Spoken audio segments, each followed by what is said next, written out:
Ooh, and background music as we go live. Welcome everyone to DeSci Peaks episode 4. Today we're talking about onboarding scientists. We're joined by our lovely guests, Ned Horning and Lindsay Cameron.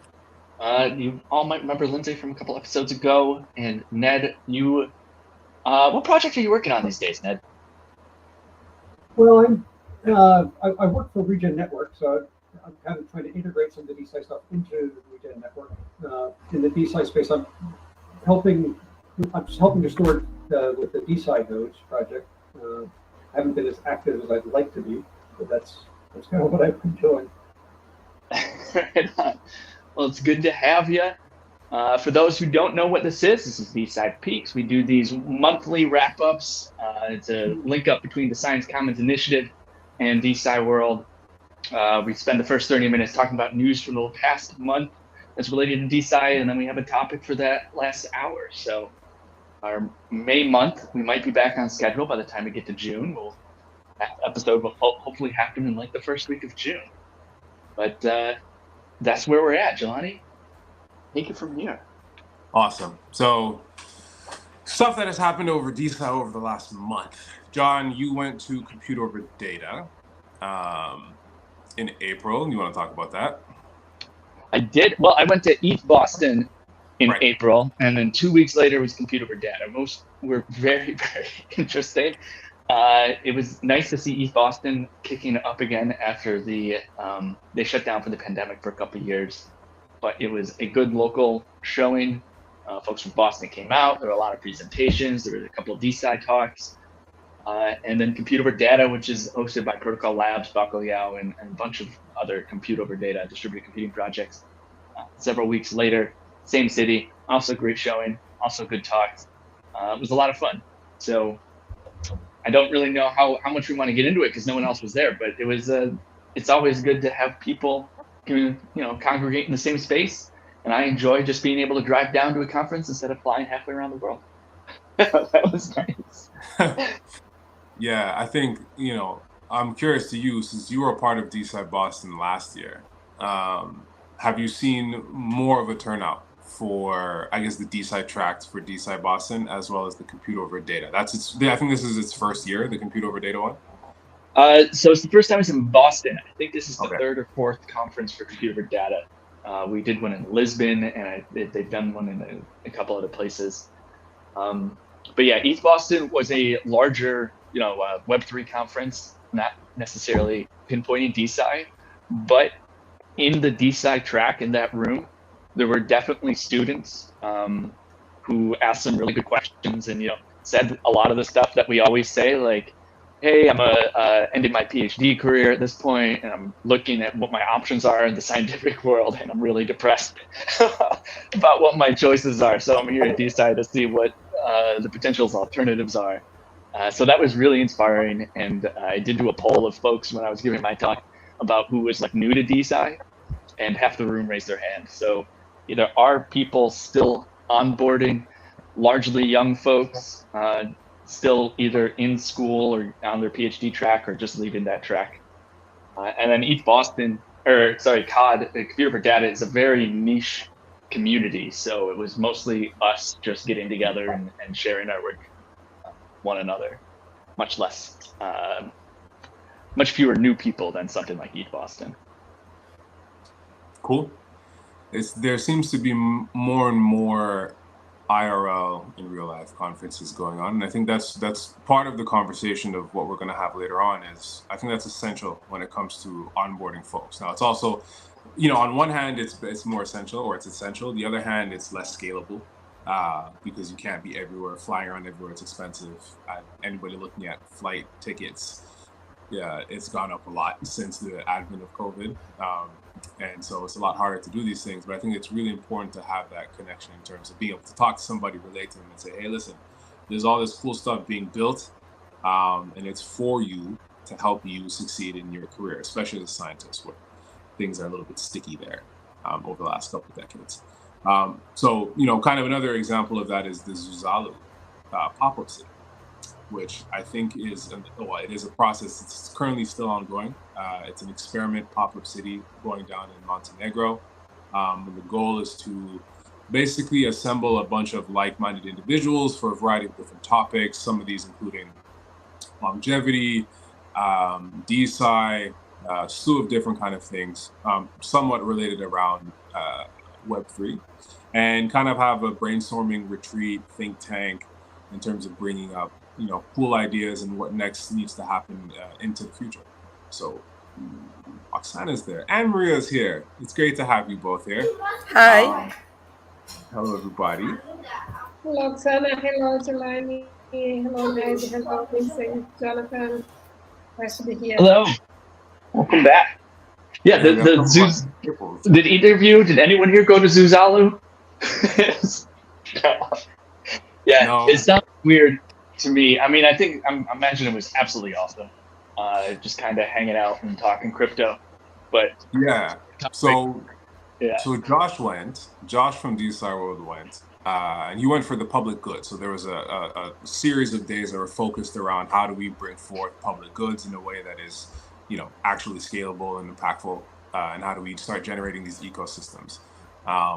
And his perspective was there's a lot of great participants, a lot of good turnout. The key figures of a lot of Web3 were there. Vitalik was there for a period of time. He might still be there. Head of Gitcoin was there, Optimism, a lot of big players in the Web3 space were there, and having these kind of brainstorming sessions. So there was a lot of mind power, but there was also a lot of fun happening there. And it kind of was a range of productive and, fun and building and all that kind of stuff. So I think it was a mixed bag of things, very Web3-esque in nature. Very Web3. And there's always, whenever I hear about these things or attend something like ETH Boston, and I'm trying to spread DeSci, something that Lindsay said at DeSci Denver always echoes through my brain. Like, hey guys, go to where scientists are. Don't bring them to where you are. We hear about Zuzalu, and it's like, awesome. Let's spend resources at scientific conferences. Yeah, so hopefully in June, for June's episode, we'll be able to showcase an example of participants going to where the scientists are, instead of them necessarily having to come to us. However, I'll say that there are examples of this already existing. So we talked about Boston. Maria's here, who participated in ETH Rio. I don't know if that was in March or if that was in April. You know everything about my life.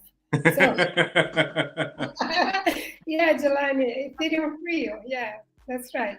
Right. Was that in May or was that in April? I think you might have covered it. No. Before May? April? Right. Yeah. Do you want to talk about that conference series? Yeah. I can talk a little bit. It was a big event in Rio de Janeiro. Not a lot of these scientists, and when it comes to DeSci, it's me and Alberto, Alberto Davila. He's from Rio. I'm from Sao Paulo. I live in Sao Paulo. And also Caro was there, and also Brenda from DeSci World. So it was only the four of us, and it's nice because people come and ask, what is this? And we are stars. A bunch of people in Web3, lots of side events, women in Ethereum, hackathons. It was nice. Vitalik was not there, but lots of nice things, and after hours, with drinks and things. It was nice to network, and also to make the DeSci a little bit more heard in this aspect. I think it was the only event, that was more international that I went. Well, so I think and you have to remind me, because I know I'm booked panel, the 23rd of May. I'm telling you guys, he knows everything about everybody. Just one of my positions in this space affords me with a good amount of knowledge acquisition. Yeah, well, you're good at that, Dylan. for the May episode, we'll be able to showcase another example of, DeSci in Latin America and Brazil, going to the scientists, hopefully with a good turnout, and we'll have a panelist, which I think I'm a part of. And there's a few conferences coming up. So I think this is the beginning of the DeSci world trek beyond our own, of conferences dedicated to it across the world. That's really good. I'm sorry, go ahead. Yeah, we are organizing one, like I said, 23rd of May. We are organizing. It's here in Campinas for a university that's the second in Brazil. It's called Unicamp. Awesome. I can. This one is the one that you are participating. I'm just writing the chat here, so just everybody knows how to spell it. And 21st of June is going to be during Blockchain São Paulo. It's a satellite event co-organizing with Iberoam. They are doing DeSci São Paulo, and we are doing DeSci Americas. It's a satellite event to Blockchain São Paulo inside the biggest university here in Brazil, University of São Paulo. And then in September, 13th of September, is going to be another satellite event, also co-organized by Alberto and I. Another satellite event of Blockchain Rio. DeSci Summit, and I do not know, maybe Alberto will call it DeSci Rio as well, as the first one he did last February or something. Yeah. Awesome. Well, it's good to see more of these IRL conferences popping up. We definitely need to have more in the APAC region. That's the one blind spot that I'm seeing. So there was DeSci Tokyo in Japan, obviously, a few months back, but we need to, I think, have more in those general regions, but also Eastern Europe, the Balkans, we need to have more away from the more Western areas. Where they tend to aggregate right now. So another update for the month of April is we had Forbes put out a small report on DeSci. That was very interesting. That was authored by John Cumbers, who is the CEO and founder of the SynBio Beta, one of the largest SynBio conference in the world that is actually happening in May. This May, the 22nd to the 25th. So he authored a report on Forbes about DeSci. Do you guys want to give any perspective in terms of the significance you think that might have brought to this space? Was it lacking? Was it incomplete? Is there comprehensive? Just kind of get people's perspectives on how that was and what kind of value it brought. John, you want to go first? I didn't see it. I've been in a desert for a couple of weeks. Could you compare it to the Masari one? Sure. So it was very similar to the Masari one. So Masari, Binance, and one other, Cointelegraph, dropped reports on DeSci, and it was more of an overarching view of the space, its perspective as it relates to Web3.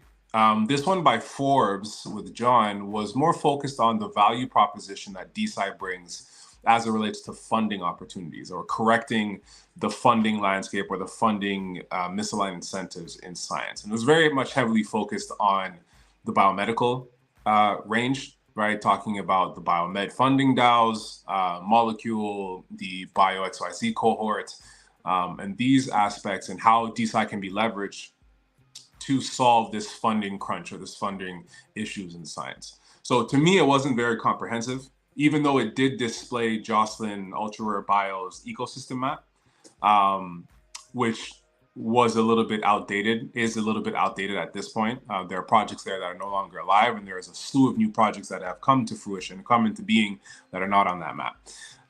But Jocelyn is currently working on updating that, so that should come soon.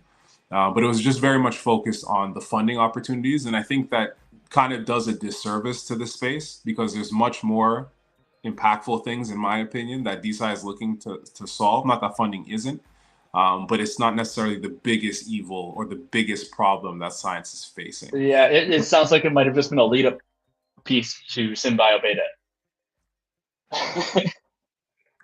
You know what? Maybe it could be. I cannot confirm or deny. I don't know what that was, but yeah, I think there needs to be more reports. And I know, John, you and yourself and a bunch of other incumbents in the space put out an article on the value proposition of DeSci, and I think we need more of those that encapsulate the totality or the comprehensive nature of what's being built.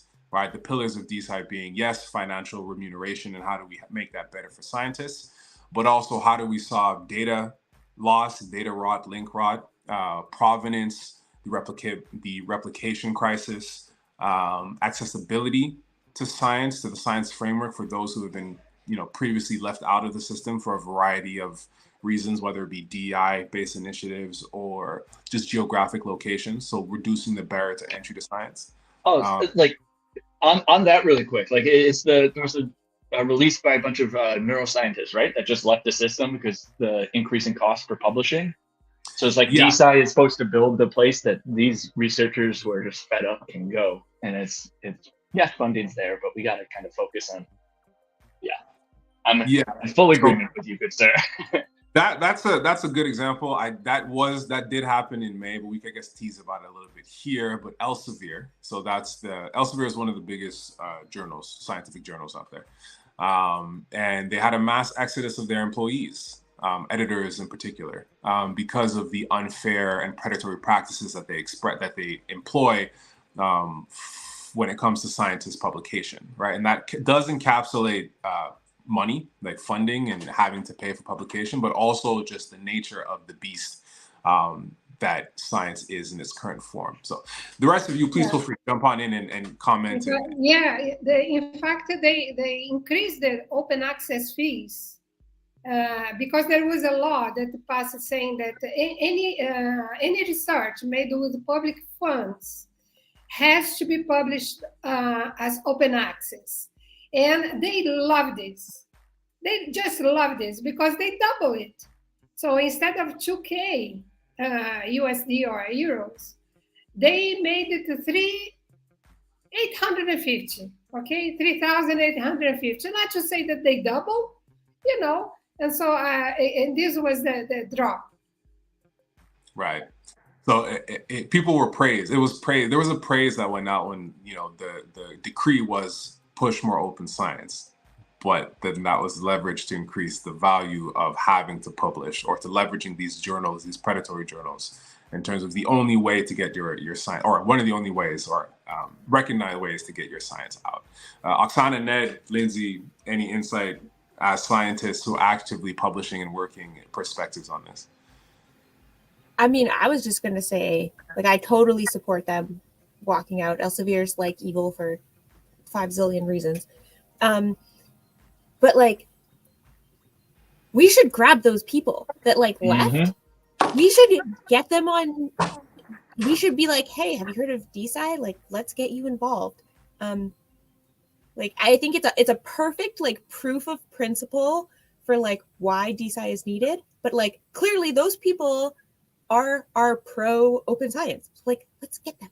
Let's get them now. Let's email them. Let's talk to them on the podcast. I don't know. Let's get them. Well, that's exactly why we chose. I tried to reach out to them, but they did not reply to me. And also Shadi Eldamati, that you know. Yes. They haven't replied. He so said. Sorry, keep going. Yeah, he said, Shadi said that they were going to MIT to publish with them. So I have heard. Yeah, I think it's an issue of we need first examples before we can really just whenever someone's shown, be like, here, come use this. And if we don't have anything to show them, they're like, come use what? What are you talking about? We're going to go somewhere we're familiar with and understand a little more, which will be in MIT. Just talking. They were just, they don't know what they're doing, that they don't want to talk to anybody. Yep. So there's another example of something like this that I think we can reach out to. And I'll share an example with DeSci Labs, how we are starting to get scientists to use our technology, which will help us in getting these renegades and people of the scientific system who are dejected and ready to leave. But Athena Dow released their report on the reproductive health report. I forget when, it was weeks ago. But there's a great article in there by Polina Lishko on women's reproductive research and how it's just underrepresented in literature in general. And so if we can find communities like this, who just like aren't getting published for some reason, and I'm saying some reason in quotes, bring them into DeSci, give them the ability to start their own journal, publish directly on infrastructures like labs or anything that labs builds, DeSci nodes, etc. Use LabDAO's compute, use all these potential tools out there, and let them start building their own communities aside from the Elsevier community. And that way, once there's a mass exodus, we can just show them, like this AthenaDAO journal, like, hey, here's an example of what you can build. Get in here and help. Great idea, John. I do think, and this is a little bit of an aside, that the lack of research on females is a little bit more to do with like generic sexism and the field being run by men for centuries. And more like they're always like, oh, well, women are the same as men. They're just more complicated. So we'll just do everything in men to like make it more consistent. And like, this is totally a thing. Like I've had PIs tell me like, well, your error bars will be tighter if you just use male mice because female are so irregular because they have menstrual cycles. So you can never predict what happens in female animals. Just use males. So I would say that like, it's not like people are rejecting papers because they use female animals. I just think people don't test things in females because it's been like this. This is like how the field has been for so long. So just gonna throw that out there. Absolutely. So if you give people who do test the females, who have more scattered bars or whatever, that research, the ability to publish, when Elsevier will be like, no, your bars are too wide, your statistics are too skewed, or whatever it is. It's like, well, that's just let them publish anyway. Let's do the research on everyone. Yeah. Just because it's harder doesn't mean it doesn't need to be done, right? Exactly. Yeah. That's the ultimate point, right? And giving the ability for people to pursue that in a way that, doesn't detract from their ability to either feed themselves or garner a reputation and whatever that looks like in the field. It's giving more opportunities for those kind of things. So whether it is, like you said, leveraging labs, or AthenaDAO in this particular case as one of the overarching BioDAOs specifically focused on funding women's research, not just reproductive health, but just research on women, period. Giving support to that community, whether it be through financial or just skill set or just contributions and signal boosting, that's very important. And hopefully that'll help like take the ticket in the right direction. So I just want to speed through two more points that actually we touched upon a little bit before we get into the actual onboarding of scientists, as this is where the conversation is going anyway. But in speaking of AthenaDAO, the BioXYZ had cohort, or the BioXYZ platform, which is a launch pad for BioDAOs, particularly the funding DAOs, biofunding DAOs. They had their demo day. So their first cohort of BioDAOs being AthenaDAO, SciDAO, CryoDAO, ValleyDAO, HairDAO. Yeah. I love have graduated. They've made it through their accelerator process. And so they were able to showcase what they're building, their infrastructures. AthenaDAO, ValleyDAO had launched their token auction. So they will have a governance token online soon. HairDAO did so the month prior. AthenaDAO is taking a slightly different approach. They're launching more of a membership NFT into their community. So theirs is a little bit different, but please do check them out. These are all great platforms looking to take the needle and push the needle in a direction to help fund science in these various fields. So SciDAO, psychedelics, AthenaDAO, women's health, ValleyDAO, synthetic biology as it relates to climate as well, HairDAO, hair loss, and CryoDAO, cryopreservation and cryonics. So all of these are great platforms, great communities, working with scientists, getting research funded, generating IP, and hopefully bringing innovation to the world through the funding mechanisms. The last piece that I'm aware of for this last month was LabDAO. So LabDAO, which is one of the tooling specific DAOs, not to be confused with DeSci Labs, different entity.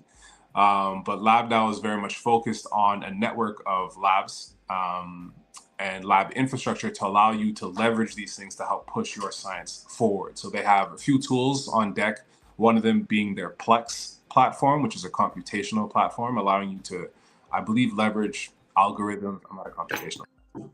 To leverage compute power and algorithms across a variety of community and develop methodology and have decentralized input into your work. And so they've just recently upgraded their version to version 0.6, which has a bunch of new bells and whistles that people can use. They will be displaying this at SynBio Beta at the DeSci pre-conference session that I will be hosting. So for those of you who are in the California, San Francisco area, please do come by and check out what's going on in DeSci. And otherwise, we'll be showcasing them in different conferences in different ways. So check them out. So that's the end for me. I don't know if there's any other updates you guys want to add before we get into the meat of the actual conversation in terms of how best to onboard scientists. Oksana, if you want to add anything with Gosh, you guys are pumping out articles like every other day through Jocelyn Dow. So if there's anything, please feel free. Yes, actually, we figured out there maybe most matching to our work focus group. It's Scientists at Risk, and we just noticed there are much more of them in Israel. You know, so many people who are relocated or acquired new citizenship here as Jews, and we can see scientists from many countries that are at risk for some reasons, and we even wondered maybe we can just kind of take interviews from all of them or from big part of them and create some kind of documentaries regarding scientists at risk, because it's very important to show the situation of these people to general public and of course for scientists that are not at risk. So this is updates from us. From our side, we are busy with seeking maybe some support of creation of such a documentary and ongoing interviews with scientists at risk. Yes. Awesome. That's great to hear. We actually forgot one thing that was very important that happened. Hold on, before you say that, Ariel is in the back room. I'm gonna bring her up. Feel free to jump in whenever, Ariel. Otherwise, we're just gonna watch you look into that microscope. Yeah, It's more freaking scientists hilarious. in the lab. Hi. Okay, go ahead, Jelani. So we forgot the Gitcoin beta round. Oh yes.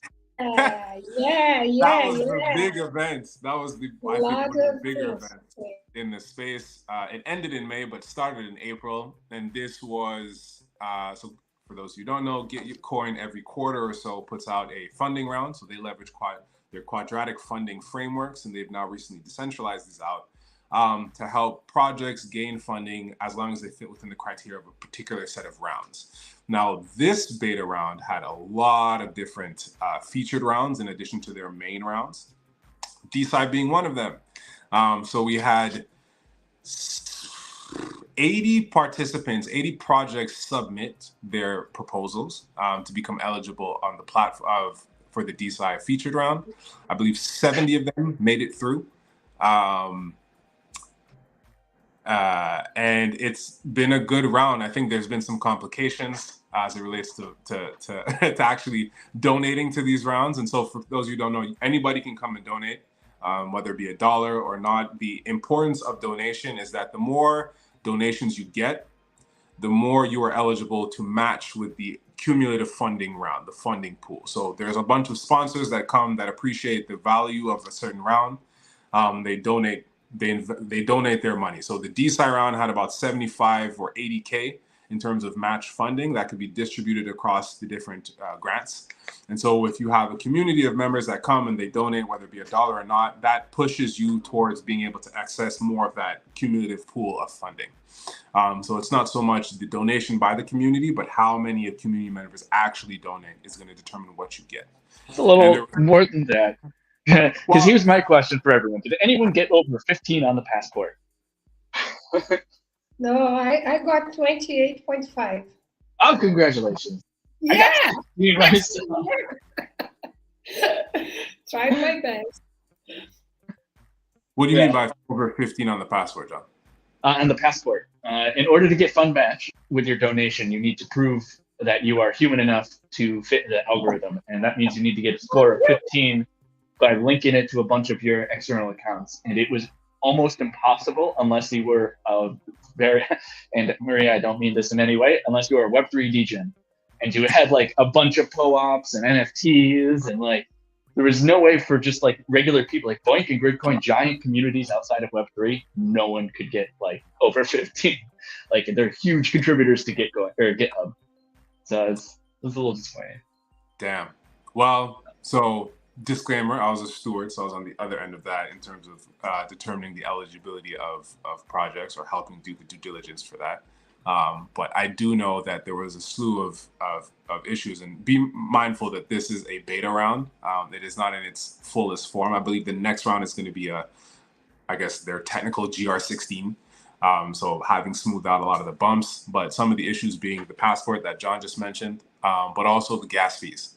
So donating was tough when you had to pay an equivalent, if not more amount in gas to the network to be able to donate. So if I wanted to donate $20, it didn't make sense for me to have to pay $50 in gas when that could have just gone to the actual round. So that was a huge limitation on it. And you're lucky, because I was trying to donate 65 and I had to pay. Well, I didn't pay, but I would have paid 600. Yep. Yeah. 10x. I saw that people were posting, screenshots. I posted. Yeah, it was crazy. It was crazy, especially considering that some of the framework for the Gitcoin round was built on layer 2s. So you could build your proposal on Optimism or Phantom, which saved gas, but the actual round had to be deployed on Ethereum.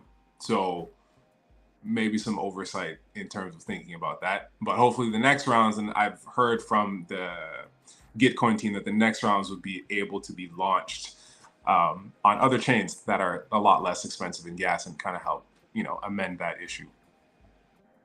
They have to, because, there were 65 DeSci projects. I just ticked them all, because it's like you said, even one DAI would make a lot of difference in the number of contributors for the quadratic equation. And I couldn't. I cut half and half of the half, and it was just really, really. Yeah. So just for people. Yeah. So just for people to know, one DAI being a cryptocurrency, a stable coin. So you could donate to the Gitcoin projects either with Ethereum or DAI. And it turns out that there was a bug there that made it such that the gas fees were less expensive if you did with DAI, I believe. But anyways, go ahead, Ariella, and you don't need to put your hand up. Can you hear me okay with Yes. the headphones? I have a quick question about quadratic funding and in the beta round, because in the because I was specifically thinking about Maria's comment about very kindly wanting to donate to all of the DeSci projects. Now that the rounds are completely independent, though, if you hypothetically did donate exactly one DAI to all of the projects, wouldn't that do nothing in terms of matching, because the DeSci projects are only competing with the DeSci projects for the matching pool? Well, if everybody would do that, yes, but imagine that maybe we wouldn't be willing to do so. So, some would donate to half of them, to a third of them. Yeah. 65, I'm not saying it's a bad idea. I'm just trying to make sure that I understand what's going on, because in my mind, I'm like, it doesn't shift the matching pool unless you choose some to support more than others, right? But I'm not saying it's not a nice thing to do. Maybe I said it with the wrong tone. I'm just trying to see if I understand technically what's going on. You do. Okay. You do. Yeah. But we're gonna make sure I have an allowance of $90, and I said, I'm going to spend this money donating to everybody. So I would make an equation to everybody, because in fact, all these projects that passed, they made sense. Some are my friends, of course. You know, at the end, in the end, I had to cut and cut and cut in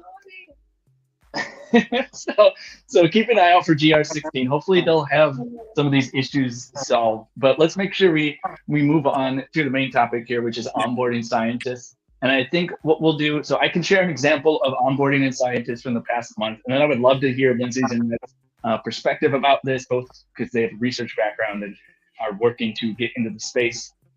Just one quick question. When I'm unmuted, is there background noise? Can I leave it unmuted? No, you're good. Okay? Thanks. All we hear is science. So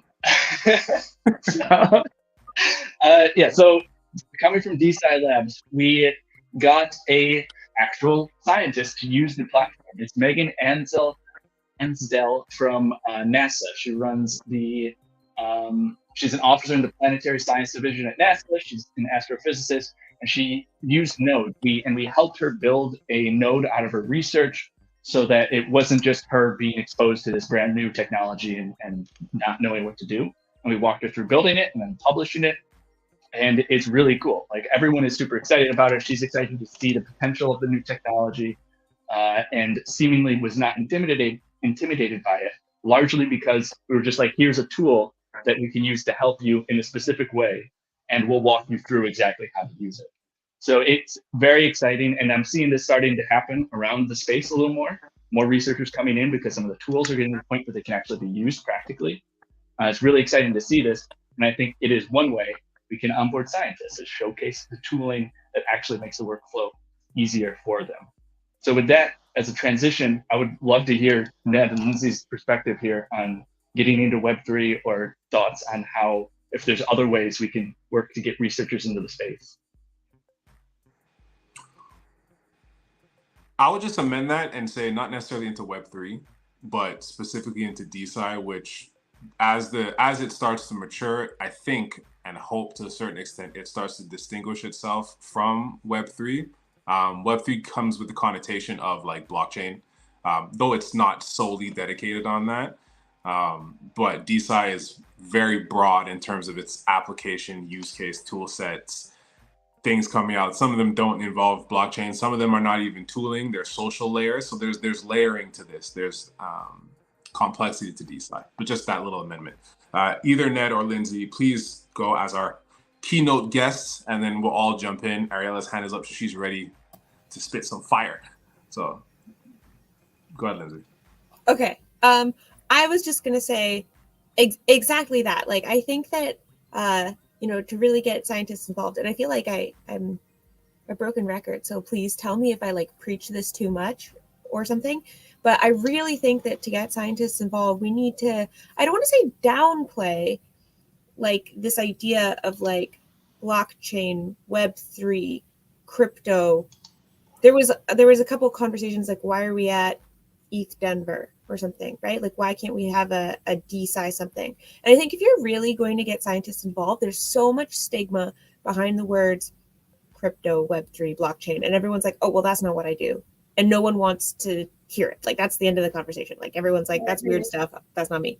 But if you phrase it as decentralized science, or increasing accessibility, or like trying to break down this ivory tower, now we know what you're talking about. And I think there is a very large community of people that would be willing to delve into that. And so I think that my, 2 cents in like pushing forward and really pulling scientists in is just to shift the framing into languages that make sense for them, and languages that they know. Like, if they ask you, how does it work? Sure, get into your blockchain, Web3, whatever. But that's not the point of DeSci. It's not the point. And I think that is kind of what needs to be emphasized, is like, what is the point? What is the take-home message? How can scientists use it for increasing accessibility? Yeah, okay. That's yeah, I agree with that. Yeah, right. I think we could. No, go ahead, Ned. Go ahead. Well, I was just going to say, I think we can kind of disconnect ourselves from blockchain to a point, but for most of these projects, you still need a wallet, and that in itself is enough to keep people away. I think I think we need to make the gradient a little bit easier for people to get on board. Because right now, I'm mostly in kind of remote sensing environmental fields, and that's more my part. And it's a little different from where most of the activity is in DeSci, I would say. And my colleagues, they're really excited about DeSci, the concepts of DeSci. Open science, open source science in general is really taking off. NASA's got a huge initiative going right now, but I've never ever heard anybody except myself talk about DeSci. So it's everybody's getting excited about open science, which is, depending on how you define DeSci, it's pretty similar. There's a lot of overlap, and it's not a very clear boundary. Yes, 10 people, you'll get 11 different responses, kind of thing. Because that's when maybe it's getting better, but I still hear a lot of discussion about what's the difference between this DeSci and open science and all that. But I think go ahead, Ariella. Oh, is my turn? Yeah. Okay. Yeah. I think this is an extremely important conversation, and I agree with what everyone's been saying so far. I think that there are a few really important things we need to do. I think having a concise, definition of DeSci would be helpful, because I've tried to bring it up in different communities and had people initially show interest, ooh, that sounds good. I don't like how science is centralized. Tell me more. What is that? And then I struggle a little bit because I can think of some examples, but it's hard because I know what I want it to be defined as, but everyone seems to have different definitions. And so the examples that I think of don't even always match the definition. So I think it's really important that we start to define that, because the classic definition of just blockchain plus open science, I think, is outdated and inaccurate and non-ideal. Because as soon as when I've done this in other communities, the second problem that I want to bring up is they Google it. And the second you Google decentralized science, the first thing that shows up is ethereum.org. And people are like, oh, so it's crypto. And I'm like, yes and no, and it's complicated. And so the second thing I think we need to do is come together, a few people in the community who are not pushing any one particular project, and write up just a little opinion or intro piece. I really like the one that Sarah Hamburg wrote.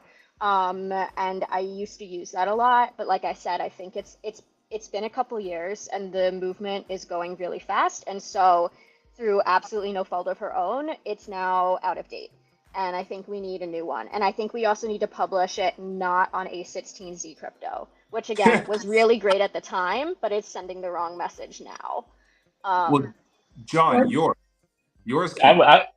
I would absolutely plug the series that I've tried to write with a bunch of collaborators in the space, and we are very intentional when we're writing those to not mention any projects so that it can't be dated. And the first piece is called Building Trustless Systems of Science. Doesn't mention cryptocurrency, mentions blockchain a little bit and DLT, but it's talking about all the different potential options that technology could take science without positioning a single one of them. And then the second piece is called DLT for scientists and that sort of stuff. I agree with you. I think that's excellent. I would love to have another piece come out that is less technical and more conceptual, and then cites your piece to direct people more, who are more technically minded, to learn more about the distributed ledger technology application specifically. I would absolutely. like something that's you could share it with somebody in a casual conversation and they would be like, oh, I can read this first paragraph right now while I'm standing here and get what you're saying. Not I'll go home and take 2 hours to research this, I think that would be really critical for a lot of these connections I'm trying to make. I have one last thing to say, and then I will go back to counting worms, and try not to ramble so much. I had a lot of coffee.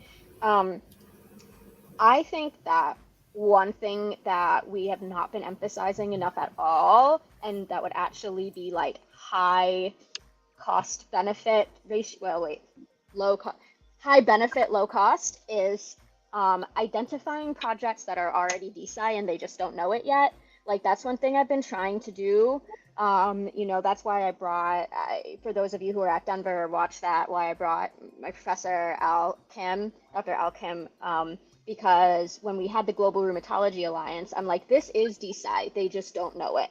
And it has nothing to do with Web3 blockchain. And that's why I also posted the other day about this crowdfunding campaign taking place on Twitch to fund research for long COVID, because this was a grant that regular academia did not approve. So they decided to crowdfund it, and it's a patient-led project. I'm like, these are excellent projects. And so I also wanted to push back a little bit on the idea that, oh, you need a wallet to participate in any of these projects. Like, I don't think that's true. Like, I think there are plenty of projects out there that we should be doing hardcore outreach to learn from each other, because I think that the experiences that we have in our organizations, and especially the more technically minded people, like John, could really help bring more tools to these systems. But I think that we could learn a lot from the way scientists have already been organically getting to the same concepts that we've been getting to without those technologies. And I think that bringing those two groups of people together is what we've really been missing.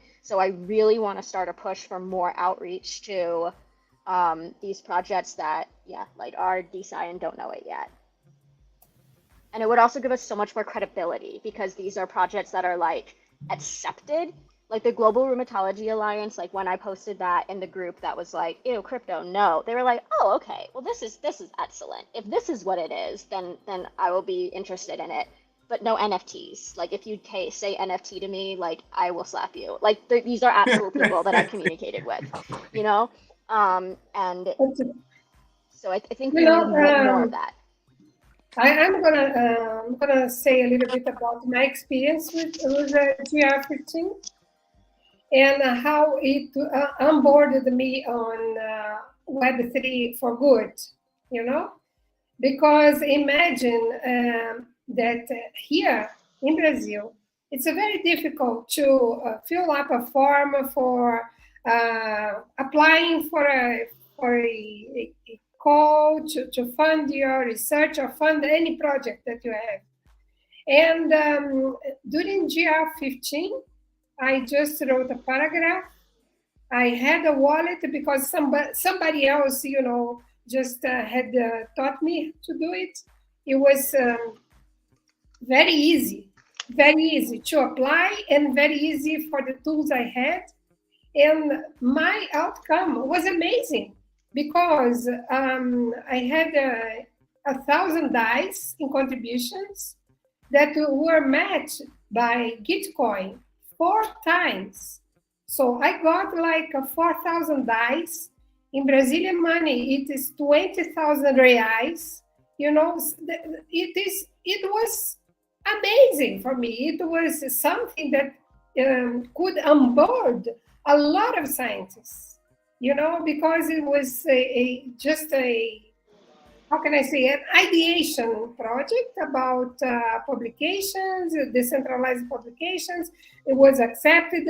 It was almost frictionless during GR15. I could donate to a lot of other projects as well. So I had a wonderful experience. And these could also onboard a lot of people on Web3. Absolutely. And before we get too far away from it, Ariel, I do just want to, I'm going to share this link to it in the private chat. It's a non-technical piece, never mentions blockchain or DLT. So I do agree with you. We need a paragraph summary of it. But this description that I'm describing that has been written, and this is the idea behind the entire series, is to keep it away from the technology and talk about the philosophy of science. And it generally gets good reception by scientists themselves. So give it a look, and let's try to build more of these pieces using lots of people in the space. So, I think we lost her. So one thing that I think this highlights, and is both a boon and a curse for this space, is that people's emphasis, or I guess focal points in terms of what their messaging is different, right? So same way in the receptive end. So Maria, being more open-minded to the crypto perspective, that's actually a beneficial hook to people who have that kind of mindset. For those who are jaded on the crypto Web3 narrative, that's not so much of a boom. And so I wonder if similar to kind of our conversation earlier, John, for DeSci Rising, is it that we need to actually collect all these different iterations of this messaging, and that pool, that sum total, will be what helps onboard participants? So it's tailored towards, there's just so much variability that it's going to hook somebody. And it's just how do we push those out? Yeah, go ahead. Sorry, can you also send it to me on Telegram? Because when I clicked it on the chat, it logged me out of this, Sorry, this whole yes, thing. So, and what I was going to say before I accidentally rubbed myself was, how does it do in terms of like, if I Google DeSci, does it come up? Because like that's really the barrier that I'm trying to pass. Like, I would love for us to do something that is so SEO, like search engine optimized and alluring that we show up before ethereum.org. I think like that should be the goal. Well, I think that like DeSci World is in a fantastic position to do something like that. And no, maybe not. Why is Jelani's making a no face? I know, no, right? no, that was, sorry, that wasn't a no face. That was I know, I felt like I said something wrong. But also something like as generically simple as like a Wikipedia page. Like Wikipedia is like there is one by Jocelyn. Jocelyn. Here. Why doesn't that come up first? How does it not? We need to get that showing up first. We need to have a bunch of articles that the way that you get it to show up first is like linking to it. Like we need to have a bunch of articles that are linking to it. So like everyone needs to immediately post a blog and link to the Wikipedia page. And if you've ever written anything on social media linking to the Ethereum page, delete it.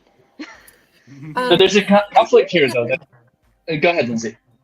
Okay, I just wanted to comment because I feel like I had two comments that I really want to make. I feel like we're getting away from that conversation, so I just want to make those comments and then we can move on. So one is that I think Ariella's idea of identifying things that are DeSci that aren't called DeSci is like great. That's fantastic, and that is totally something that we should do, and be able to link them to these Wikipedia pages and not Ethereum pages, and be able to like somehow concisely explain what it is that DeSci is, because I agree with Ariella. I totally struggle with that and I am not very good at it. And the other thing I wanted to say is that it's kind of this idea, John, you were talking about like writing these articles that, scientists could understand, right? Without all this like fancy lingo, blockchain, crypto, whatever, right? But I think once again, like I think we should bring that to scientists. And the way in which I'm kind of proposing to do this is like publish it in eLife, right? Like as an opinion piece or something, or like some other. I mean, I feel like eLife would have the good like structure and audience, and like their editorial board might be receptive to something like that, which is why I'm suggesting eLife, but you could do it anywhere. But again, this idea of like bringing it to the scientists, use the platforms that scientists use to disperse that message. Okay, Sarah Hamburg also had a nature piece, but it is also outdated. It's all just like, we need more blockchain in science. Again, I think it was perfect at the time. I love her very much. I think we need another one. I agree with you completely. And I think that like this, and this is going to sound, I hope this doesn't sound like demoralizing, but we got to like keep doing it. We can't just be like, oh, here's this one piece, and like we're going to refer to that one paper forever. Like we need to keep bringing this to people's attention. This isn't like something they learn about once over drinks with your friend. This is like something that keeps being brought to the forefront as something that is like becoming more and more commonplace and more something that people can use. You should join Web3 Women in Science. You're writing a paper and you could be on it. Don't mention any projects in your paper. So to add to that, what's super valuable about what I think what you're describing is creating a backlog of papers, so that when you do Google it, you have like 18 different papers that don't get dated because they don't mention projects, because they only talk about the philosophy and how they can help do open science. They don't mention any of the technology. And that's why you don't mention DeSci. You just talk about it, and then people will eventually, it'll click. Oh, that's DeSci. Like, talk about open science in a different way. So that's the conflict I'm seeing. Like, whether or not we call it DeSci get people to Google DeSci, and we're never going to unseat Ethereum as the first link.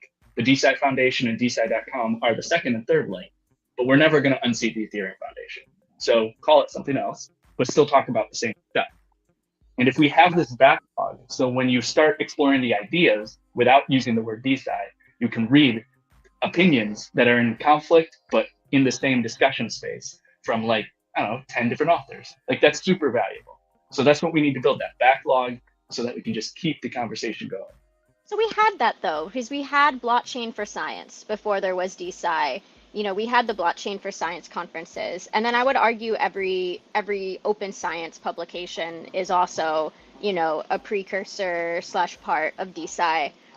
So I think that we have that. I think that definitely like it's an option to just abandon DeSci and be like, the NFTs took DeSci, like RIP. Let's create something else. Like I'm not saying that's not an option. That would kind of suck for organizations like DeSci World, though. They'd be like, we need a new name. So DeSci won't go away. It's not getting rid of DeSci, but if we're targeting scientists specifically, let's not use that term. Let's use the term they're familiar with, maybe.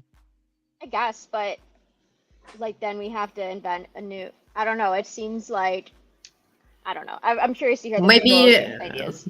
Maybe we just need to ask them, all the scientists, that we can outreach. Like, I think DeSci is good. Like I said, when I bring it up with people, they are intrigued by the name. Like the name is solid. Then they just Google it and they're like, no.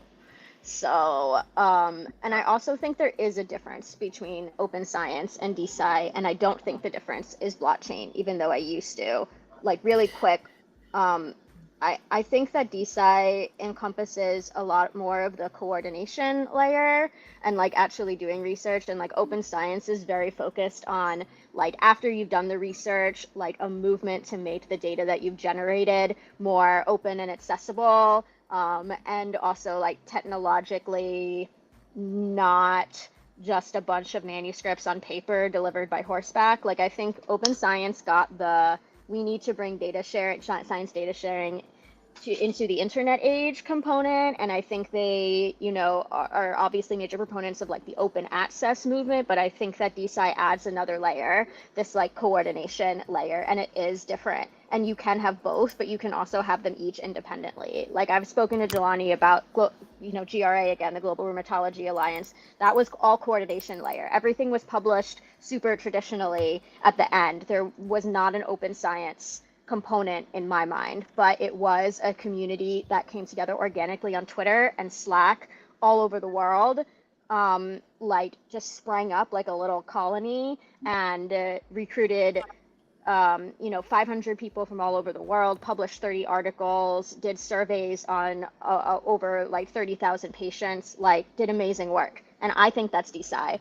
And some of them are now, you know, Al now thinks it's DeSci. So we just need to get somebody officially on their board to be like, we are DeSci and like link to us.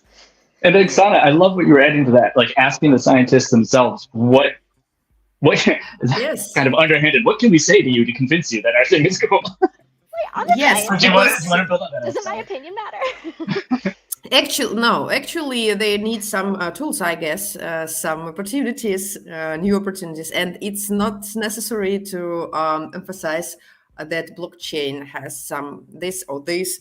What your community, not community, but your ecosystem, you know, can provide for them in terms of tools and in terms of opportunities. No necessity to emphasize blockchain stuff or I don't know, tokens.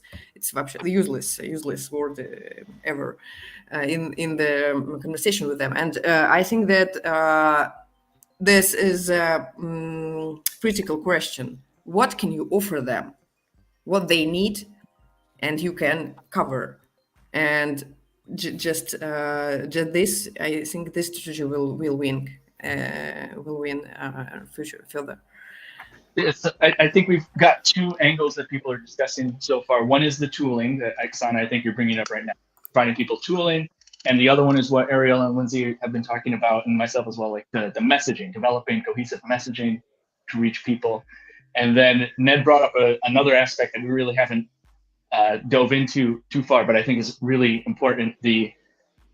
onboarding into the tooling needs to be easy. You can't be asking researchers to go get like Taurus or MetaMask or whatever For you need to sure, actually for make that sure. process frictionless.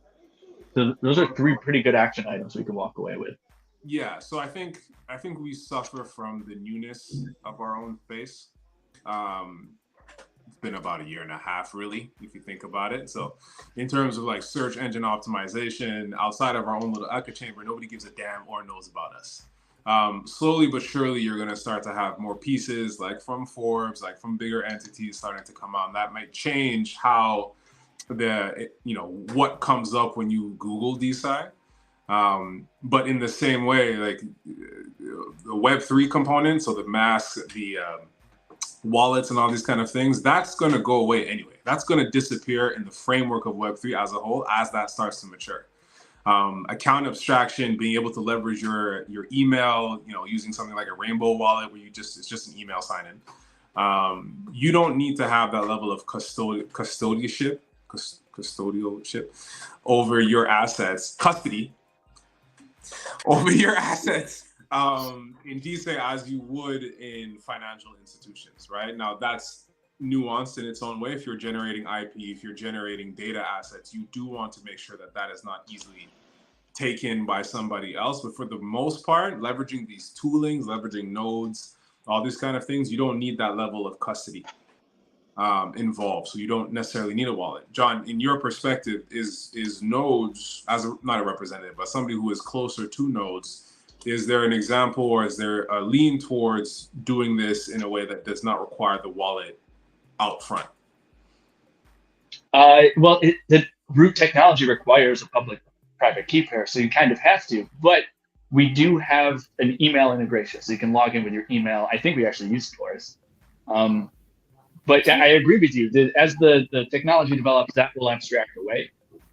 So we might want to focus on building the actual tools that makes researchers happy, makes the research feel elevated, and then also developing cohesive messaging as a community.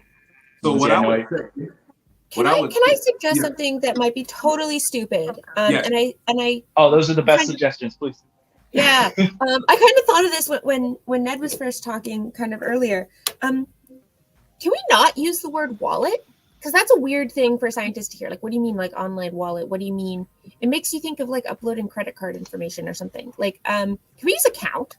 Account People is use good. accounts all the time. Account is one. Creating a new account to use a platform, totally normal. I agree. Uploading your wallet, that's weird. Yes, sounds scary. Yeah. Yeah. So maybe just like changing again. It's not like changing the meaning of it, but it is changing the connotation that makes it sound less intimidating or like, it just feels like a barrier to entry, And I think just by reframing what it is that this is, because it's an account. I think that might be a little more of a way to really convince and help people loop people in. Yeah, Sign in with your verified love that. credentials. And also leaning hard on projects in the beginning that don't have the financial component like right out front, I think will also help alleviate all this like very scammy stigma surrounding the space. Like just being like, this does not, this has nothing to do with money, so calm down. Like that would be a nice thing to be able to say. Unless you need money for your research, in which case it has everything to do with money. Come get funded for your research. Yeah, I mean, I remember we were on that topic, and I kind of like, not that I disagree, but I guess a little bit, like the scale that serious researchers, like at least in my field, are looking at for money, like nobody, $20,000 would be a waste of time. Like no, it's just not, that's not what they're coming here for. Like, I think that we can be raising money for projects that create coordination layers to fundraise in other ways, but like being like, come to Gitcoin to finance your research. I mean, Boris straight up said we're not doing that. And I agree too. Like, it makes no sense. Like, we're not set up to be study sections to evaluate, to be like recreate the entire NIH. So I don't think that's what this is going to be. I agree with you, but this raises a deeper question, I think, which is which scientists are we talking to? because I have a friend, actually, I just told her about crypto as a way to get her research funded, because she needs $5,000 to $20,000 worth of research to do some really cool research into diseases impacting children in her city. So it's like, okay, you got rejected because it doesn't affect enough people according to this large grant, which is like stupid. It's kind of, yeah. So come into these smaller communities, get $5,000 and do your research. And if we can do that for that type of researcher, she's on board with it, 100%. But to the researchers you're talking about, Ariella, who are maybe later stage career, I agree with you. Like, they're looking for a lot more money than we can give. It's not later stage career necessarily. Like, I'm not late stage career. It's just, I mean, I don't know exactly what system your friend is operating under, but in the systems that I'm used to, and I don't know if it's a geographical thing or a field thing or both, like, the grad students are not, we're not fundraising our own research. Like, that's just like not something that we do. Like, it's all of that. It's geographical, it's your area, it's your field of research, you know, Ariella. You need a lot of money to do this kind of research that you're doing. But for some projects, this amount of money is enough to take off. And also, it's a proof of concept that I don't use crypto, I use digital money. You know, digital currencies can do for you. And it is a $2 trillion market, the crypto market, you see. So it is not one NIH. It is many NIHs, you see. Lindsay, go ahead. Yeah, they can finance, but not at the stage that we are right now, okay? It's in the scale of Gitcoin, but Gitcoin made my project work for 1 year with these 20,000 reais. Not a lot of money, you know, reasonable, but you know, it's a proof of authority as well. So, you know, don't underestimate the power of little money. Well, let's just say this. Yeah, so if you're talking to biomedical researchers in the United States, don't pitch this to them. Like, they will laugh in your face and also be super skeptical about like why. Yeah, but you know, sure. So I agree. But you know, what's the percentage of biomedical in the States? You know, don't forget that there are it's pretty big. It's pretty big, yeah. I think it's the like point we're trying to get at is researcher is not an archetype. It's not really a demographic. There's a lot of subsects within what we call researcher or scientist. So who should we be talking about now to get early adoption? And for example, and then I really want Lindsay to jump in because she's been trying to jump in for a second here. But for an example, at ETH Boston, we were in a DeSci room, and there were a bunch of young researchers there who were asking about how to get involved in DeSci because they were annoyed with the potentials they had in the traditional system. So I'm going to talk to them differently than I'm going to talk to like George Church, for example. So that's I think the main point. It's like there's different demographics among researchers that we should think about who we're talking to. But Lindsay, please, you've been trying to jump in for a minute here. Okay, well, I hope that what I say is important now. So I do, like, Ariella, I think that you and I are coming from a similar background in terms of like the types of experiments and stuff that we run. Like, definitely, you know, Rob said the other day, like $30,000 grant, like that's nothing. Like, talk to me when you have, you know, something worthwhile to say or something. It was, but I do want to say that there are definitely like other types of people, specifically like people who do computation where, you know, yeah, like 5 to 20 grand could really take them a long way, even if it's just like access to computing clusters or buying a new computer or like paying some salaries for a bit. Like I do think that it is useful to people who don't have to buy like, you know, $100,000 rigs or something. And I also think it's too. But like what I was saying more, it's not just the scale. But I also like think it's useful. That's an issue. But it's also that like it's so entwined in our system. Like getting an NIH grant is almost not even about the money. It's also like required for tenure. Like there are so many things that are like tied together that it's not it's very difficult to just go out there and be like, here's an alternative way to make money. Like it's almost impossible to accept that for many people. Oh, But like, if the stakes are lower, let's let Lindsay finish your thought, please. but if the stakes are like lower, right? So like, if you're just a brand new PI setting up your lab and you need a $20,000 surgery rig, right? Or if you just need like, so for example, a lot of NIH grants come with restrictions on what you can use them for. Like a lot of times you can't buy computers, or like you have to do what's in your grant. And so if you want to like have an investigator, what do you call it? Like an exploratory thing on the side for this side project that you don't actually have money for yet, that's a great time to have like 5 or 20K just to like get some preliminary data before you get your NIH grant. And I totally agree that like, well, you know, if your 5 to 20K is going to be as much hard work as getting your $1 million NIH grant, then yeah, go for the NIH grant. But if it's going to be an easier way, it really does decrease the barrier to entry again for just getting things started, getting things rolling. And so I do think it's important that like basically there is a variety of things, right? They can't all be these huge, massive grants. Like having these smaller grants, I think is valuable too. And it gives you a platform to go get a bigger grant. Also that decentralization is about desinstitutionalization. Did I say it right? Because, you know, when you say I have to have a stamp from NIH to be considered good, you are giving authority to an institution, you see? And I believe that, you know, decentralization goes to the merit of the scientists. You know, let's forget the brands. Let's forget. Why do you think that if you are not NIH approved, you are not good? So Yeah, as a scientist, like if the brand of DeSci becomes like the primary statement is the NIH will no longer matter, I'm probably out.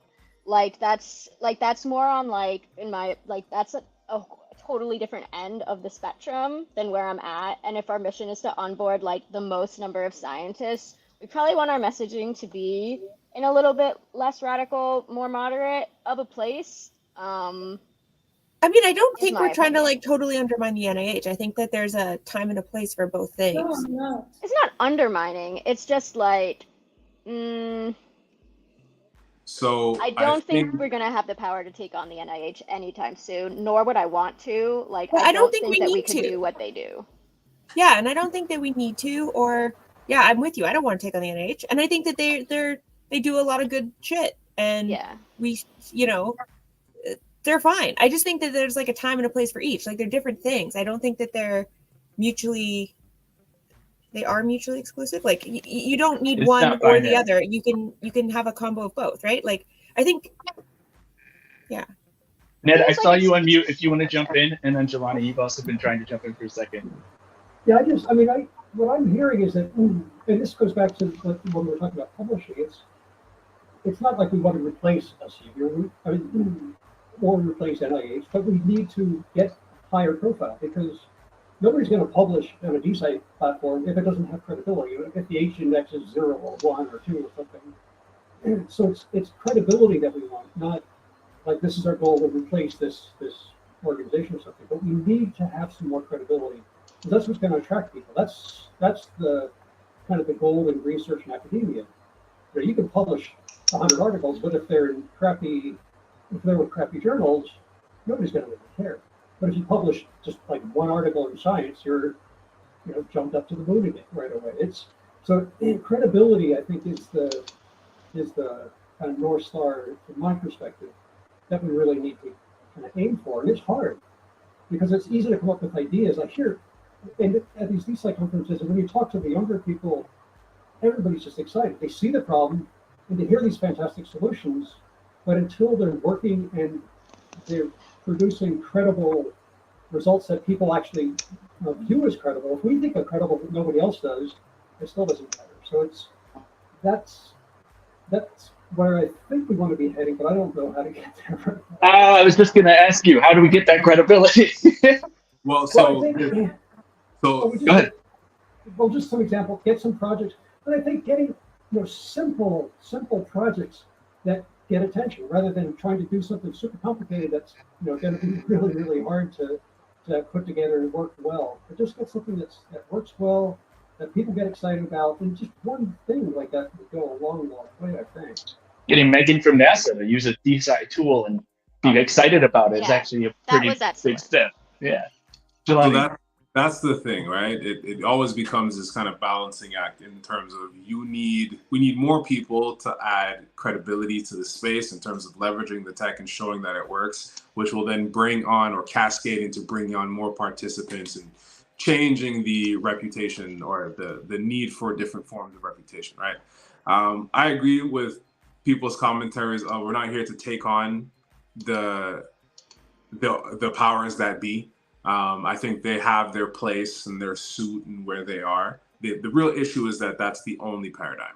And we need to create a secondary paradigm or a complementary paradigm that kind of complements it in a way that you have this lower barrier of entry, which kind of springboards you into that other one once you want to get into there. And agreeably to Maria's point, like some of these issues are geographical, something like 20,000 US goes further in certain regions of the planet where the costs are less. So it's not necessary to outright denounce that. And I don't think that's not what Ariela's point was either. No. It was that in certain instances, in certain people, whoever you're targeting, really what it boils down to is who you're targeting, the message has to be tailored to them. So if you're going to the United States, who is generating millions of dollars, and you need that level of capital to be able to get them, don't approach them with the money angle, because we don't have that yet. That is going to come, but it's not there yet. So talk about the actual impact on science of replication, replication, link rod, preservation of data, provenance of data. In other places like, Brazil, other ones where the money can stretch farther, then you can start looping that into the conversation, because that's more important. So it all comes down to what your messaging is for your demographic. And we've kind of stemmed a little bit further away from the actual messaging, even though this all ties into that. One thing that I think was brought up that was really important is the fact that the space needs a concerted effort in terms of putting together documentation and messaging to kind of go forth into the world. And the way that I see this is similar for those who listened into John and I's DeSci Rising episode a few hours ago, is looking at the DeSci space kind of as composable blocks. So you have the funding layers, you have the tooling layers, you have the social layers, of which Ariela is a part of, and Jocelyn Dow is a part of, and DeSci is somewhat of a part of.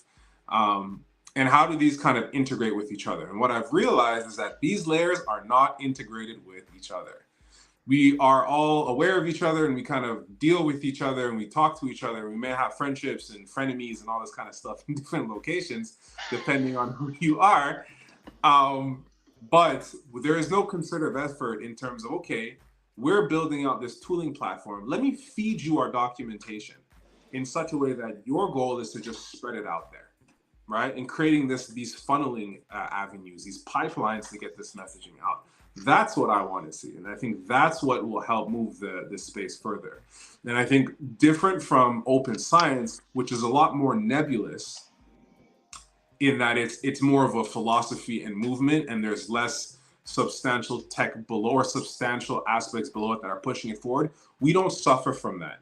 And be that as it may, go ahead, Ariel. I'll have a pushback. Go ahead. No, I mean, so that's what I was thinking too. And then I got into a very deep Twitter discussion with a big open science guy, and he sent me all this tech documentation of for open science, and I did not understand nor remember all of it in detail enough to pitch it to you right now with any decent quality. So I won't, but I will just say they definitely have a tech stack. So let's not they do. Say they don't. I would agree with that.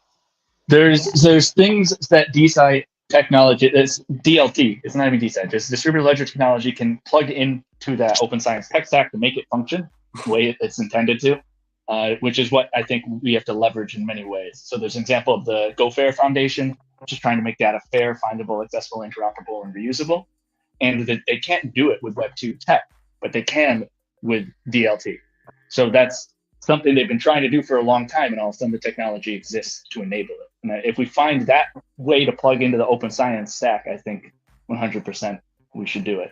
And that's what I mean. That's what I meant in terms of the lack of tech to help coordinate that effort in that way, or at least make it easier, right? So you can do it, right? You can publish your data. You can, as John said, you can ship your hard drives to places such that it's more easily accessible to participants, but there's hasn't yet been a way to streamline that and make it scalable, right? And make it interoperable, more importantly, right? Because if the United States develops an open access and open science framework, but then Russia and China and Brazil and Canada do it as well independently, but they can't talk to each other, then it's all moot. I think the internet helps facilitate that. To a certain extent, DLT helps facilitate that. But I think the tool sets that are coming out of DeSci right now, whether it be labs, whether it be the DAOs in their funding opportunities, Plex, and all these kind of cool, neat tech, makes that a little bit more streamlined.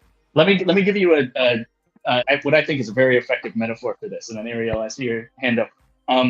But you can think about how Google works. When you Google something, it is many different protocols and back ends talking to each other. But when you use Google, it feels like the internet is one thing. It's one database. When in reality, it's decentralized as all hell. Like that's what interoperability is. So we can have all these different competing infrastructures and back ends. But when you use it, the user, unless they're diving into the deep back end, they just think it's one thing. That's what we're looking for. And I love the push, but that's not going to come anytime soon. That's going to be incredibly difficult to build. But Ariel, what did you want to add to that? What did I want to say? I was really absorbing what you were saying. Oh yeah, I wonder what you all think of a loose definition of DeSci being basically internet. Oh god, I had this in my head a second ago, and then I was listening to you. What's happening? Inter-institution, interdisciplinary, collaboration to coordinate research in internet-based communities. Is that basically what we're going for? Okay, I'm sorry if I interrupt you. I missed half of that because there was a song that just started playing about StreamYard support in my headphones. I hope no one else heard that. That's okay. I probably said it bad anyway. No, I didn't hear that. So I got you. Okay, sorry. I'll go back on mute. That was so weird. Yeah, I think, John, you were the only one I didn't hear that anyway. So I would say, yeah, I think to a certain extent, yes, that is true. The only messaging that I wouldn't want to be lost in that is the in real aspect or IRL aspect that needs to come out. But I think that's a good way of framing it. Yeah, and so John, what I said was internet native communities that coordinating research in a way that can be interdisciplinary and interinstitutional and intercommunity too, because I as a SciComm person, I really like the idea of bringing together researchers, patients, lay people, not just a bundle of PIs and grad students. I also would like to have a non-intermediary kind of definition, you see, less intermediaries, peer-to-peer, something like that. But I really think that you're right, that we need a definition so we don't mumble when we say, it is this, but it's not that. Well, a definition is not that. It is what it is. So very clear, and that we talk homogeneously throughout our communities, you see. So yeah, I would just add this towards this intermediation. I think that it would be. Go ahead, Lindsay. I was just going to say I might be biased on this, but I just threw in the word accessible somewhere. Just saying this is I don't know, just to give it the idea that like this is a novel way to approach science where there's not all these freaking barriers like there are in academia. And I think that that's like a key element to DeSci, which is why I like it. I don't know, maybe I'm of a solo opinion on that. But I think just the keyword accessible somewhere in there. Accessible is a very, very nice word. Very nice word. Yeah, I like accessible. I'm down with accessible. So, how do we, in the last 6 to 10 minutes or so, how do we achieve that? For me, I think that there has to be a concerted effort of linking the different layers of DeSci in such a way that in the context of information, it funnels towards those participants that are looking to eagerly be the vanguard of the messaging and send it out there, whether it be Jocelyn, Web3, or Web3 Women in Science, or whomever. It would be good to have that effort. Now, I understand that projects are head down building, and this is again the caveat of being so new. People are more interested, justifiably, of getting their tech up and running instead of necessarily broadcasting things that are potentially to be, and that's really good. But there could be concerted efforts across the field. And I'm open. I think we need to talk about ways to strategize that. And conferences is one really good one. I think we're going to start having more conferences outside of Web3. More Twitter threads, more publications are going to help with the search engine optimization. So people, please do write. But I really hope projects should lean on the comms folks in this ecosystem to help push this narrative further. I'll have man, I hope this doesn't open a whole nother conversation, but a little bit of pushback is I don't think things are defined by how you say them. I think things are defined by things that exist around it. A tree is a tree because it has branches, not because I say it's a tree. DeSci is going to be defined by the tools that are used by scientists that we are like, that's DeSci, that's not DeSci. So as much as I agree that collaboration and collaborative thought and writing down of those thoughts and expressing those thoughts is incredibly valuable, I think we're going to define DeSci by building tools that researchers will use. I totally disagree with you. Yeah. So it does open another door. Oh. I just think that like you need to be able to talk about it. Like if you can't talk about it, if you don't know what it is, if it's just kind of this like nebulous concept that no one can really put a finger on what exactly it is and what exactly it isn't. And if you can't, convincingly tell someone what it is, then like how are you going to get people involved? And we don't necessarily need like one strict definition, sure. And I agree that like having examples are, follow a definition. And I agree with that. But I think you need to be able to like, and it doesn't need to be like the definition. Like there can be multiple definitions, but there needs to be a way to describe it. And I think that currently there kind of isn't. So I agree with a lot of that. There needs to be multiple different definitions, which kind of goes against the idea of everyone getting together in a room making a definition. But at the same time, give me an example of something that you can define without using an example. I'm sorry, wait, can I just, I don't want to give my opinion, John. I just want to ask your opinion because I'm confused because weren't you the guy who 2 seconds ago was like, remember guys, when you're writing your articles, don't use any examples, don't use any projects. And then now I feel like you're saying you need to use all the examples and I'm just confused, like which one? So yes, I've written like 3 or 4 different pieces on what I think DeSci is, but I don't think any of them are right. I think there are ways to express what it is, and we're not going to ever be able to. So like, tell me what open science is, tell me what open data is, tell me what these things are without using an example. John, does this remind you of a conversation we had about a different topic? We are at the beginning, I think. No, this goes back to a hot tub story. Anyway, I agree with John 2.0. I disagreed strongly with the previous version of John. I disagree with current. I agree with current John that like we need to have examples. So, yeah. But when you write, so the point I was making before, when you write down examples in these pieces that are supposed to be looked at 10 years later, they're not going to be poignant because they're going to be using examples that don't exist anymore. Don't look at them 10 years later. Write a new one every year like a normal person.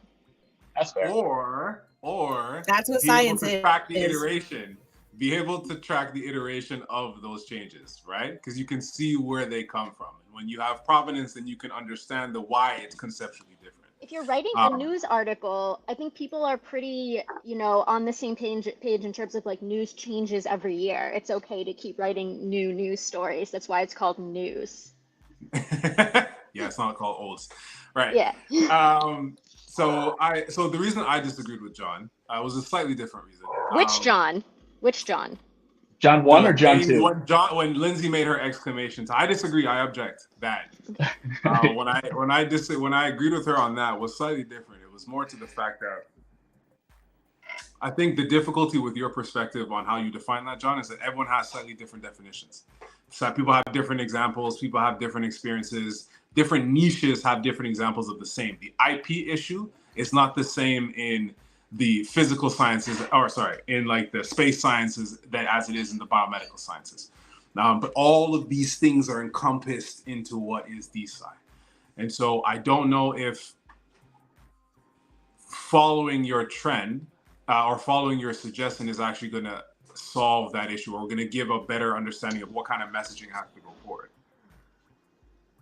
Yeah, I mean, so it's not entire disagreement. So I think the point I'm trying to make is what you are saying. There's so many different things in DeSci. How are we all going to get in a room and write the same paper together and give a definition about DeSci? So what Lindsay was saying about, well, it doesn't need to be one definition. It doesn't need to be two. There's going to be many different ones. I agree with that, but that goes against a lot of what we've already said, which is we need to come to cohesive messaging.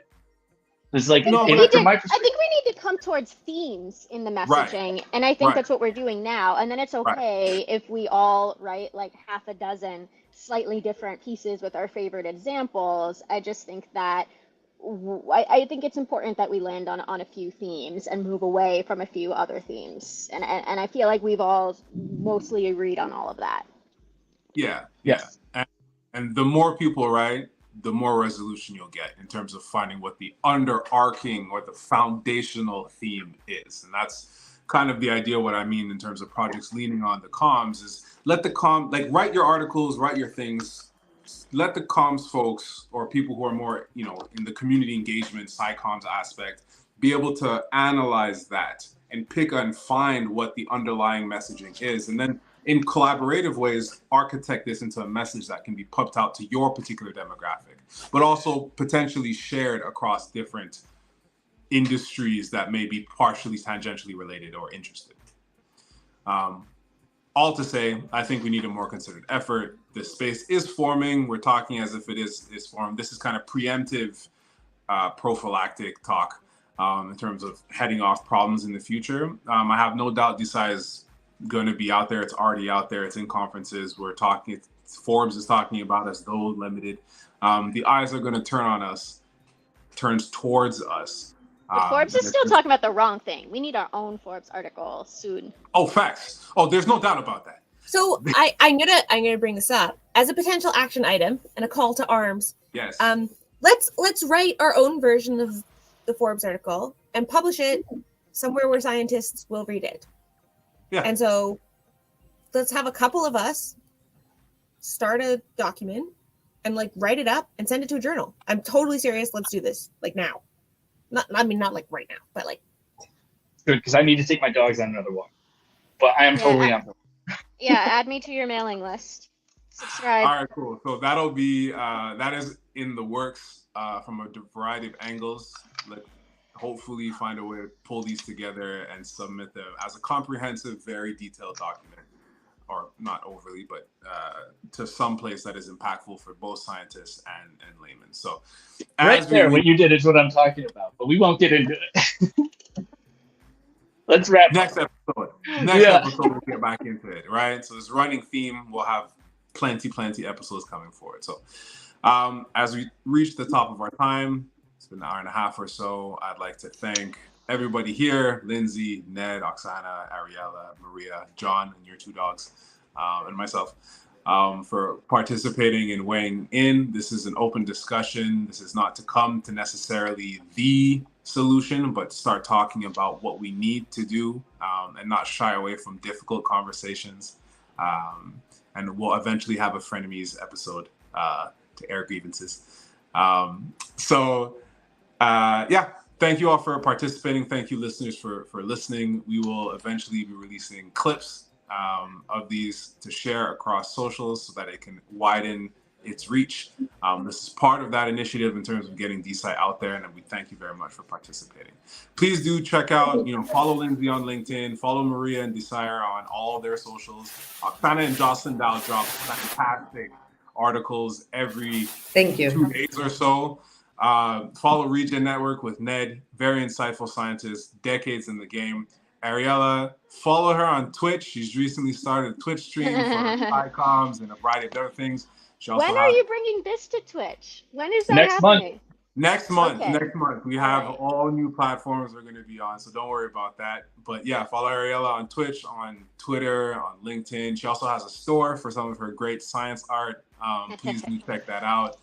Really cool teas and other things. And yeah, we'll be back next month for a to-be-decided topic.